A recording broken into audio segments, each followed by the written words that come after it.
Isabelle Adjani ne chante pas dans ce film, comme vous l'entendez là.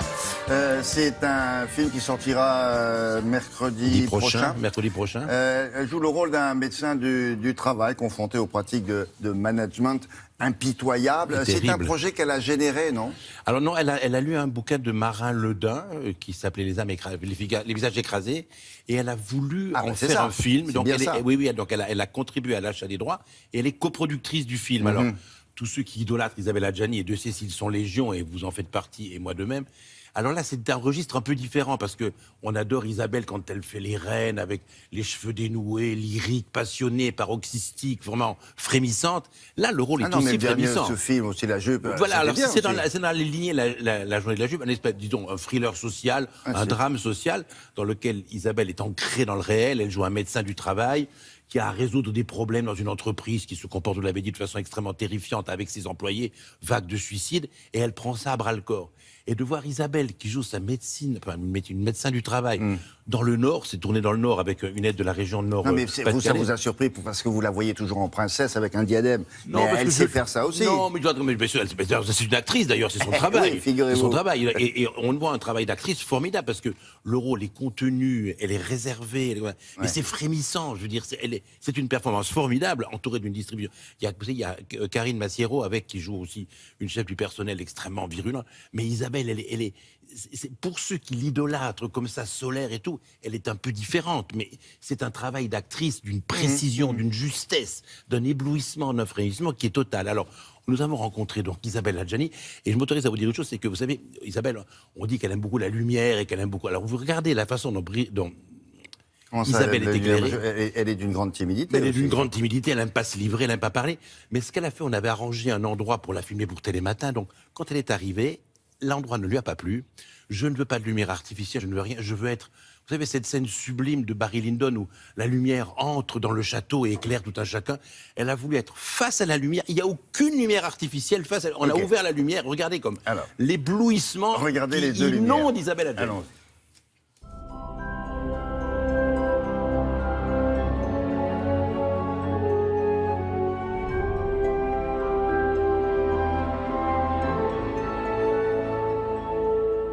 Être une productrice associée, et d'ailleurs actrice associée au film, il suffit d'apporter le projet, le sujet, et c'est quelque chose qui se fait en Amérique très très couramment. Souvent, en découvrant comme ça un sujet, on peut se retrouver à interpréter le meilleur rôle de sa vie. Et productrice associée, ça veut juste dire qu'on participe à la mise en existence du film qu'on a envie de faire.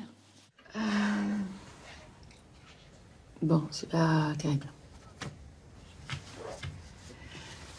C'est bientôt votre évaluation annuelle? Oui. Et la dernière, elle s'est passée comment? Comme d'habitude, quand on va pas droit dans les rails, en fait. C'est des gens au téléphone, c'est pas des robots. Moi, je suis pas une machine. C'est une sœur humaine et sociale de la Sonia Bergerac de La Journée de la Jupe. C'est l'ambivalence du personnage, qui est une femme blessée, traumatisée, et en même temps très active sur le plan social. Elle est là pour les autres, elle est là pour défendre ses salariés qui sont littéralement déshumanisés à travers la politique de rentabilité de l'entreprise. C'est cette réalité tremblée, moi, qui me plaisait bien, parce que je trouve ça nouveau, en tout cas dans le cinéma français, sur le traitement du film social. Ça reste très narratif, comme un thriller, en fait, c'est un thriller social. Il y a certains patients qui ont besoin d'aide, d'être surveillés. Surveiller quand on est psychologue, je comprends. Vous n'êtes pas psychologue, vous n'êtes pas psychiatre, encore moins. Vous êtes médecin du travail. C'est un film comme La Journée de la Jupe qui n'est pas politiquement correct. C'est un film qui, pour moi, pour l'instant, c'est un diptyque. J'espère passer au triptyque social. Ça, c'est quelque chose à quoi je tiens.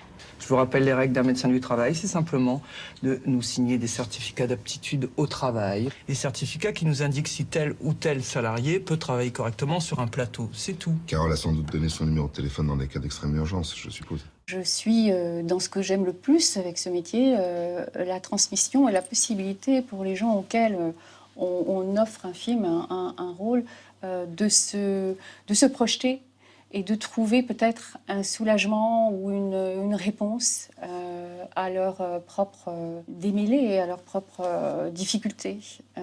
Pour moi, quand on va voir un film, si on n'en sort pas avec quelque chose d'un peu changé en soi, c'est que le film ne vaut pas grand-chose.